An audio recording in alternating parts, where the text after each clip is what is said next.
Il y a la violence que vous faites. Et il y a la violence parce qu'il n'y a pas de justice. Parce qu'il n'y a aucune responsabilité qui est portée. Il n'y a personne qui vous juge. Il n'y a personne qui vous arrête dans votre métier. Sur la violence, parce que sur des revendications, on peut être d'accord. Mais personne ne veut les entendre, les revendications. On est capable de faire une loi liberticide en 2 soirs. Ça fait 2 mois. 2 mois et personne ne fait de loi pour nous aider. J'ai le sentiment précis. Qu'on fasse la même chose, tout simplement. Qu'il y ait une équité sur l'information. Ma vision du monde de demain, son jeu de mots, elle est légèrement réduite aujourd'hui. J'ai pas la prétention de savoir quel sera le monde de demain. La seule certitude que j'ai, c'est qu'il ne faut pas laisser ceux d'hier écrire celle de demain. Bonjour à tous, et là je suis avec Jérôme Rodriguez. Bonjour. Bonjour. Merci de nous avoir accueillis. Alors j'ai envie de poser une question qui semble un peu banale, mais après 1 an de lutte, j'ai envie de te demander, mais comment ça va? Fatigué parce que c'est très prenant, c'est stressant. C'est énormément de choses qui m'arrivent dans une vie qui était jusque-là un tant soit peu tranquille. Donc j'ai pas toutes les clés, j'ai pas tous les apprentissages, mais on s'adapte et on a su prendre ses responsabilités et on continue. Bah, du coup aujourd'hui c'est quoi? Qu'en est-il du mouvement des Gilets jaunes? Aujourd'hui c'est quoi être gilet jaune? Aujourd'hui être gilet jaune c'est compliqué parce que tout le monde peut se revendiquer gilet jaune si tu veux, dans le sens où à défaut d'être une idéologie, c'est plus une façon d'être, un état d'être, tu vois, parce que les gilets jaunes, on se bat pour le mieux vivre, pour faire en sorte qu'aujourd'hui, quelqu'un qui travaille soit reconnu dans son travail, une personne soit aussi reconnue en tant qu'être humain, que ce travail puisse lui fournir un salaire, que ce salaire puisse l'emmener à la fin du mois, tranquillement, sereinement, et qu'avec un petit peu d'argent qui lui restera à la fin du mois, pouvoir faire profiter sa famille d'un loisir ou deux. Parce qu'aujourd'hui, ça devient intenable. Aujourd'hui, on ne profite pas de l'argent qu'on gagne, on est réduit à l'état d'esclavagisme. Et l'ensemble des acquis sociaux qu'on a pu acquérir ou que nos grands-parents ont pu acquérir pour avoir une vie quelque peu sereine est mis à défaut aujourd'hui par l'ensemble des gouvernements et ça engendre pas mal de complications au sein des familles, au sein des différentes classes de population aujourd'hui en France. Et aujourd'hui, il faut dire stop. Il faut dire stop à tout ça et réinventer un autre monde, un monde un peu plus humain. Et c'est un petit peu mon leitmotiv, hein, sans grande prétention. J'ai pas la prétention de vouloir changer le monde, mais si on pouvait le rendre un petit peu plus humain, de pouvoir personnaliser un peu plus les gens, de leur donner un peu plus de crédit, je pense que le monde irait un peu mieux. Justement, tu t'anticipes ma prochaine question. Avec le confinement, on a pu mettre en lumière quand même des personnes et des travailleurs qu'on mettait jamais en lumière. Et on s'est rendu compte que ces travailleurs-là, c'était eux en fait qui faisaient marcher la société économique de base. Et Macron a parlé aussi de valoriser ces postes-là.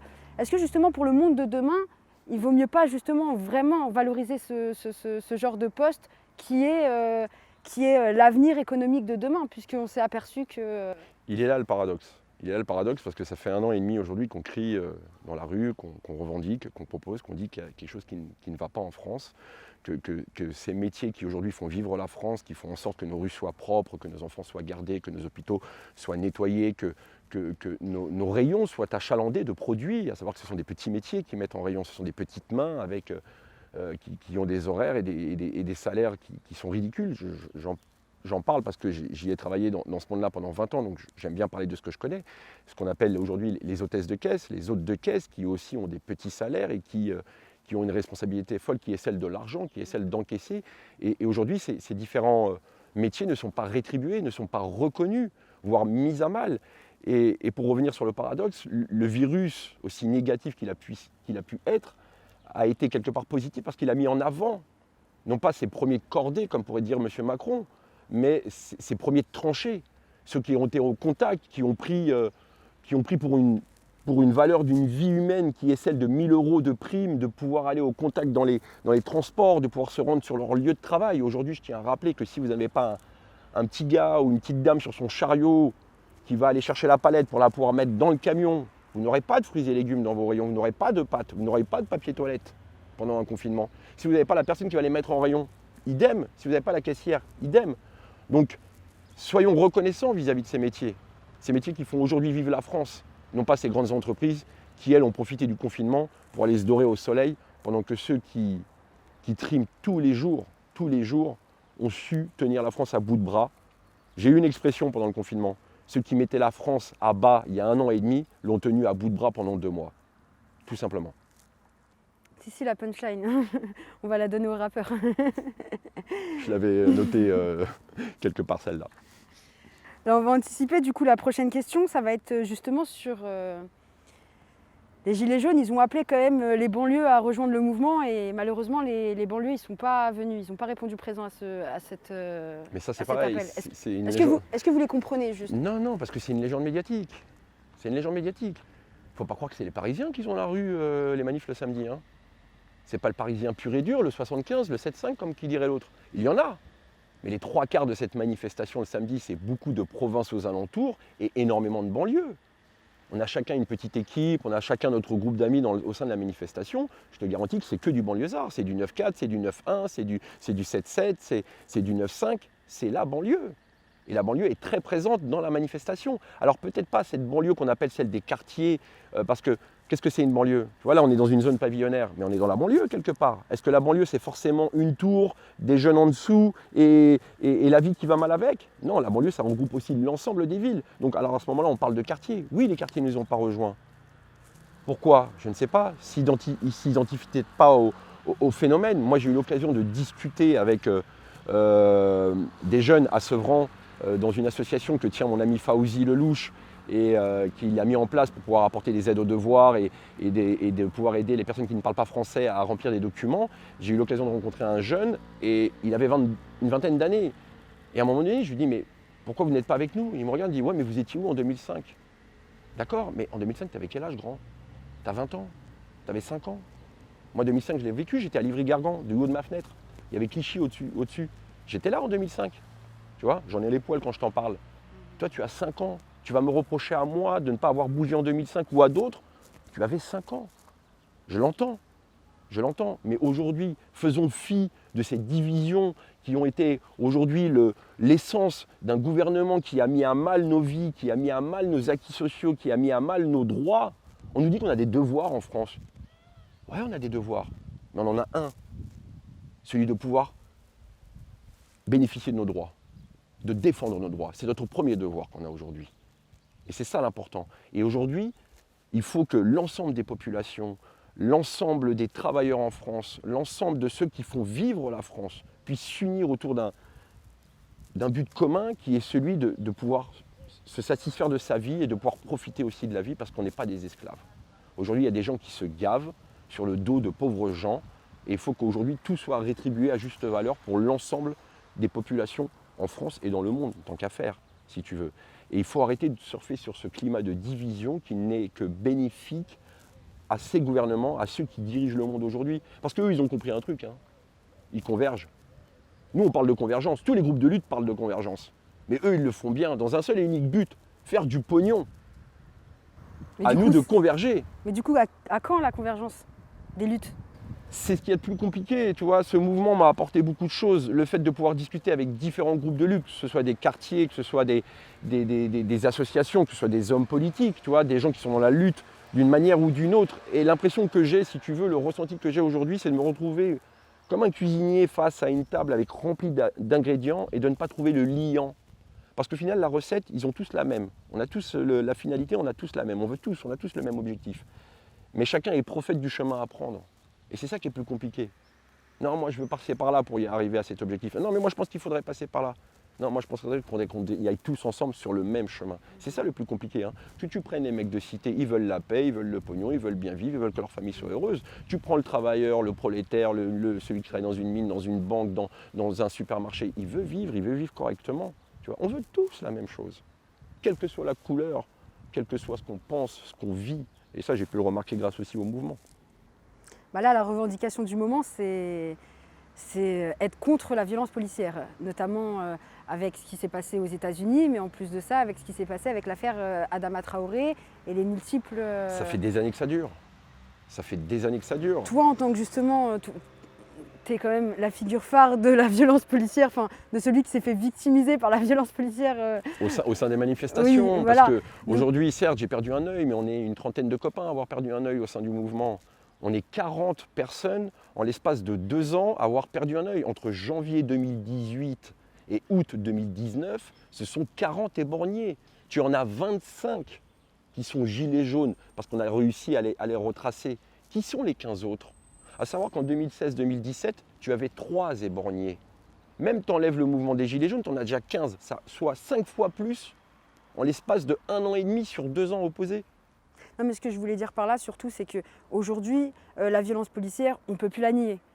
On ne peut plus la nier, mais aujourd'hui, il faut essayer d'apporter des réponses et de comprendre pourquoi on arrive à cette violence policière. Effectivement, d'ailleurs, il y a même Christophe Castaner qui a attendu aujourd'hui pour interdire la technique de l'étranglement. Pourquoi seulement maintenant? Alors que quand même, il ne faut pas être scientifique pour se rendre compte que c'est une technique qui peut être dangereuse. C'est une technique qui est dangereuse, on l'a vu. On l'a vu, même si on voit par exemple pour Floyd aux États-Unis, moi la première pensée que j'ai eue c'est Cédric Chouviat, parce que c'est exactement la même technique. On a juste un truc qui est différent dans cette vidéo, c'est le son. On n'a pas le son, on l'entend pas souffrir Cédric. Essayons de transposer les sons. Et là, aujourd'hui, on parle de violence policière. Moi j'appelle ça des violences gouvernementales. Qu'est-ce qui se passe quand un gouvernement n'est plus en mesure d'apporter les réponses que le peuple désire, que le citoyen a besoin? Il passe par la violence. Il passe par la répression. Tu restes pas chez toi pendant le confinement, c'est une amende. Au lieu de trouver une autre forme de réponse, au lieu d'essayer peut-être d'expliquer un peu mieux aux gens, à défaut de mentir. Tu comprends ce que je veux dire? C'est qu'aujourd'hui, ils vont utiliser la police comme bouclier pour pouvoir rester au calme, eux, et pouvoir mettre en place leurs desseins. Et c'est ça qui est regrettable. Aujourd'hui, on ne peut pas... On est toujours là à dire qu'on ne peut pas amalgamer les cités. On ne peut pas faire d'une pomme pourrie l'ensemble d'un sac de pommes toutes pourries. On se bat contre ça, nous, gens des quartiers. Eh bien, les policiers, c'est pareil. Il y a des très très bons policiers. Mais bien sûr, il n'y a personne qui dit qu'il y a vois des ce que je veux mauvais dire? policiers. Donc, le problème, c'est que pourquoi un système judiciaire ou même hiérarchique protège ce genre de comportement? il est là le malaise. C'est qu'aujourd'hui, comment tu veux avoir justice quand des policiers enquêtent sur des policiers? Alors on va dire que la justice fait mal son travail. Ils n'ont peut-être pas l'ensemble des preuves, ils n'ont peut-être pas l'ensemble de ce qui s'est passé réellement sur le terrain au moment des faits, parce que c'est des policiers qui, eux, font l'enquête. Tu vois, à un moment donné, il y a quelque chose qui n'est pas normal. Donc moi je milite, si tu veux, pour la fin de l'IGPN, pour qu'on arrive à des commissions d'enquête neutres, tu vois, des systèmes d'enquête neutres pour sortir la vérité et pour que la justice puisse derrière bien faire son travail. Aujourd'hui, tu me prends n'importe quel citoyen français qui va griller un feu rouge, il va en payer de sa responsabilité. Moi, je suis un petit nerveux, vous l'avez remarqué, il m'est arrivé de traiter de con un patron, en l'espace de 2 heures, j'étais dehors. Aujourd'hui, tu as un flic qui, malheureusement, a peut-être ou pas tué quelqu'un, sous preuve du contraire, sous preuve de sa culpabilité au tribunal, il est encore en poste. Tu vois? Quand dans un boulot normal, ce n'est pas normal. Tu voles dans un magasin, tu es mis à pied, tu attends 1 mois, 2 mois, 3 mois avant qu'on te voie sur un entretien préalable au licenciement pour voir s'il y a faute. Non, le flic reste en poste. Tout va bien. Et ça, les gens ne peuvent pas comprendre. Ils ne comprennent pas. Bien sûr. Parce qu'il n'y a pas de justice. Donc à un moment donné, il n'y a pas de justice, les gens vont répondre par un climat de violence, vont répondre par un climat de colère. Alors il va y avoir la colère saine qui va se battre sur des actions comme on a pu voir le mardi 3 juin avec Assa et le collectif. Et il y en a d'autres qui vont se battre beaucoup plus violemment parce que c'est dur. Tu te rends compte, tu as des familles qui ne peuvent pas faire leur deuil. Tu vois? Ils ne peuvent pas faire leur deuil parce qu'ils n'ont pas de justice. Et chacun réagit selon son sentiment, son cœur, tu vois. Et il y en a qui vont réagir violemment. Et c'est ça qui est regrettable. Donc essayons de donner justice à ces gens-là. Essayons de rattraper les erreurs. Justement, dernière question. Souvent on dit pas de justice, pas de paix. Que doit faire l'État? Bah oui, pas de paix, parce que déjà on n'a pas de paix dans l'âme intérieure. Les familles n'ont pas de paix elles-mêmes. Et du coup, que doit faire l'État? Agir très rapidement, prendre les choses en main. Et à défaut de faire des petites discussions d'entre-soi, d'aller visiter un petit commissariat d'Evry et d'empêcher un petit jeune de pouvoir approcher le Premier ministre et de pouvoir s'exprimer, de donner son ressenti aujourd'hui sur ce qu'il vit sur les quartiers, il en est empêché, ceinturé par des policiers. Ces gens-là ont peur aujourd'hui de leurs citoyens. Ils vont faire quoi? Ils vont encore faire des Grenelles de la violence policière pour discuter quoi? Entre keufs, entre préfets, entre ministres? Où sont les victimes invitées autour de la table? Pourquoi ils ne se prennent pas un mutilé autour de la table? Ah, ils m'ont fait rire les politiques hier, tous agenouillés à la République. Qui s'est agenouillé pour les mutilés des Gilets jaunes? Qui s'est agenouillé pour Cédric Chouviat? Qui s'est agenouillé pour Adama? Et tous les autres? Qui a dénoncé les groupes de policiers qui font un malin plaisir de d'iconiser une portière de voiture parce qu'un jeune malheureusement se l'est prise. Et ces gens-là ne se font pas virer. Et amuse-toi dans un taf à dire à ton collègue sale arabe. Si tu as un patron un tant soit peu correct, je pense que tu gicles directement. Elle est là la réalité. Aujourd'hui, il ne faut pas faire de différence. Donc il faut que le gouvernement agisse très rapidement. Il faut mettre fin à l'IGPN pour que justice soit rendue. On a été victime depuis 1 an et demi de répression. Alors ouais, certes, pas mal de gilets jaunes n'ont pas vécu 10, 20, 30 ans de quartier. Même moi, tu vois, il y a des gens qui sont dans la lutte depuis 30 ans, 20 ans, 10 ans, pour qui j'ai du respect, tu vois, et qui ont... Parce que moi, ça fait que 1 an et demi, j'ai peut-être pas le droit à la parole, j'ai peut-être pas l'aura, mais moi, en 1 an et demi, j'ai eu une formation accélérée. Je me suis fait brûler l'oreille, je me suis pété des gardes à vue, j'en ai jamais eu dans ma vie. On m'arrête pour tout et n'importe quoi, j'en suis à 1 500 € d'amende, j'ai un œil en moins, je me suis pris 2 points de suture en moins. Ça va, c'est bon. Qu'est-ce que vous voulez de plus? T'as donné, je pense. Je ne sais pas si j'ai donné. En tout cas, j'ai pas donné parce que j'ai pas dit tiens, prends mon œil. Hein. Ils sont venus le chercher tout seuls, tu vois. À défaut de fermer ma gueule, ils m'ont fermé un œil. D'accord? Mais ils ont renforcé l'idée qu'il est juste notre combat. Et si tu veux, autour de ça, tous les jours des amendes, tous les jours de la répression, des gilets jaunes qu'on est venu chercher chez eux, qu'on a mis en garde à vue parce qu'ils avaient un string qui aurait pu être comparé à un lance-pierre, parce qu'ils avaient un masque, parce qu'ils portaient du jaune. 135 € parce que des gens portaient du jaune. C'est ça la France aujourd'hui. Eh bien, les gilets jaunes ne sortent plus dans la rue. Maintenant, j'ai cette certitude absolue parce que tu vois, j'ai une vie normale, je me balade dans la rue, je vais prendre le métro, il y a beaucoup de gens qui imaginent des choses, mais les gens me parlent.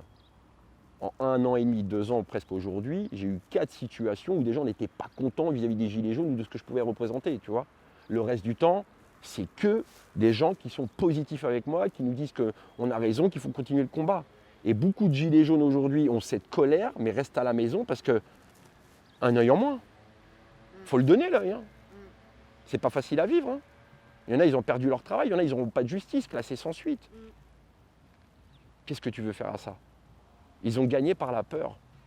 On l'a vu par le confinement, ils ont réussi à faire flipper tout le monde. Et tout le monde est resté sagement assis à la maison. Tort ou pas. Hein. Fallait pas. Moi, en tout cas, j'étais parti pris de pouvoir rester à l'écart de la population pendant un certain temps. Je n'ai pas attendu le président. Surtout que j'avais un léger rhume et que je venais d'avoir une petite. Donc, je préférais m'isoler, à défaut de ne pas savoir, si tu veux.